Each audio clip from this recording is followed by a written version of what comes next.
উত্তরবঙ্গ তথা উত্তর পূর্ব ভারতের অন্যতম অর্কিড বিশেষজ্ঞ এবং অর্কিডের আবিষ্কারক তপন কুমার কাঠাম পাড়ি দিয়েছেন না ফেরার দেশে।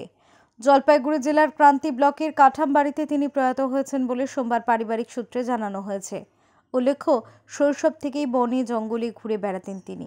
সে সময় অজানা ফুল গাছ সম্পর্কে জানার আগ্রহ তৈরি হয়েছিল তার। প্রচারের আলো থেকে বহু দূরে থেকে কাজ করেছেন তিনি। জীবনের শেষ দিন পর্যন্ত জঙ্গল ঘেরা কাঠাম বাড়িতেই কাটিয়েছেন এই অর্কিড বিশেষজ্ঞ ও আবিষ্কারক। 2010 সালে মানুষটির হাত ধরেই প্রায় 200 বছর পর ডুয়ার্সের জঙ্গলে আবিষ্কার হয় পৃথিবীর অন্যতম মূল্যবান প্রজাতির একম্পে প্যাপিলেসব লেন্ডলে প্রজাতির অর্কিড। কয়েক মাস আগে ওঙ্কার বাংলাকে দেওয়া এক সাক্ষাৎকারে নিজের অভিজ্ঞতার কথা বলার পাশাপাশি বর্তমানে বাজার ছিয়ে যাওয়া হাইব্রিড অর্কিড নিয়েও প্রশ্ন তুলেছিলেন।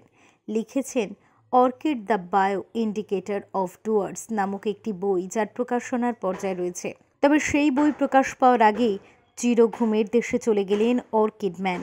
জলপাইগুড়ি থেকে উজ্জ্বল হরের রিপোর্ট, ওঙ্কার বাংলা।